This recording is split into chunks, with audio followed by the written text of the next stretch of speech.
Hi everybody. Super star ரஜினிகாந்தை அதிரடியாக சந்தித்த கமலஹாசன். வாங்க வீடியோக்குள்ள போலாம். வீடியோக்குள்ள போறது முடியாத நம்ம சேனலை சப்ஸ்கிரைப் பண்ணலாம். உடனடியாக சப்ஸ்கிரைப் பண்ணீங்க. சூப்பர் ஸ்டார் ரஜினிகாந்த் அவர்களும் உலக நாயகன் கமலஹாசன் அவர்களும் தமிழ் சினிமாவின் இரு தூண்கள் அப்படின்னு சொல்லலாம். ஏன்னா தலைவர் சினிமாவுக்கு வரத்துக்கு முன்னாடி கமலஹாசன் உச்சத்துல இருந்தாரு. அப்போ தலைவரே சொல்லியிருந்தாரு கமலஹாசன் கூட நடிக்கணும்னா பெரிய விஷயம் அப்படின்னு. கமலஹாசன் அவர்கள் கூட இணைந்து நடித்தது மட்டும் இல்லாம 2-3 வருடங்களையே அவரையே முந்தி சென்று விட்டார் சூப்பர் ஸ்டார் ரஜினிகாந்த் அப்படின்றது தெரியும். அதனால அவருடைய வைத்தெரிச்சல் பொறாமையினால சில விஷயங்கள் செய்தார். தலைவருக்கு எப்பெல்லாம் ஆப்படிக்க முடியுமோ அப்பெல்லாம் ஆப்படிச்சார். ஆனா தலைவர் தன்னுடைய நட்பை அவர் விட்டு கொடுக்கவில்லை. யாராக இருந்தாலும் தலைவர் அப்படிதான். ஏன்னா நண்பரை மட்டும் விட்டு கொடுப்பாரா? தன்னுடைய எதிரியை கூட நல்லா வாழணும்னு நினைக்கிற அற்புத மனிதர் சூப்பர் ஸ்டார் ரஜினிகாந்த் அவர்கள். எப்படி நண்பரை வாழ்த்தாமல் விட்டு விடுவாரா? இப்ப அதிரடியா சூப்பர் ஸ்டார் ரஜினிகாந்த் அவர்களை சந்திச்சு வாழ்த்து பெற்றிருக்காரு அப்படின்ற தகவல் அவரு அதிரடியா ட்வீட் போட்டு எல்லாருக்கும் தெரியப்படுத்திருக்காரு. அது மட்டும் இல்ல புகைப்படங்களையும் இணைச்சிருக்க பாருங்க.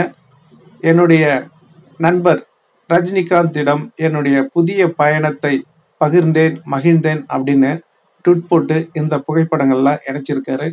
இவர் எப்போதுமே புரியாத புதிராதான் பேசுவாரா? என்னத்துக்கு வந்த எதுக்கு வந்த அதை டைரக்டாவே சொல்லாமே. இவர் எதுக்காக வந்திருக்காரு அப்படின்னு அலட்சி ஆராய்ஞ்சதுல விசாரிச்சதுல 25ஆம் தேதி மாநிலங்களவை எம்பியாக பொறுப்பேற்கிறார், உறுப்பினராக அப்படின்னு. அதாவது ராஜ்யசபா அப்படின்னு நினைக்கிறேன். அதுல ஒரு ஒன் ஆஃப் த எம்பி அதுல பதவி ஏற்கிறார் 25ஆம் தேதி அப்படின்றது தெரிய வந்திருக்கு. இது அவரு டைரக்டாவே சொல்லியிருக்கலாம்.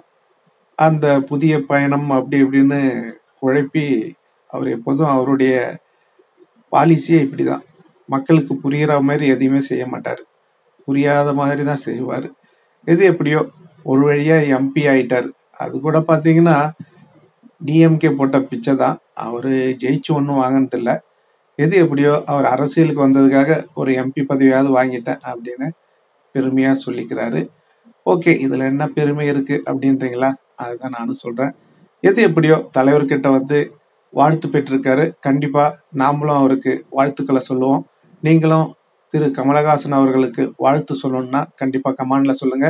இந்த தகவல் உங்களுக்கு பிடிச்சிருந்தா லைக் பண்ணுங்க, ஷேர் பண்ணுங்க, கமெண்ட் பண்ணுங்க, முக்கியமா சப்ஸ்கிரைப் பண்ணுங்க. நன்றி, வணக்கம், ஜெய் ஹிந்த்.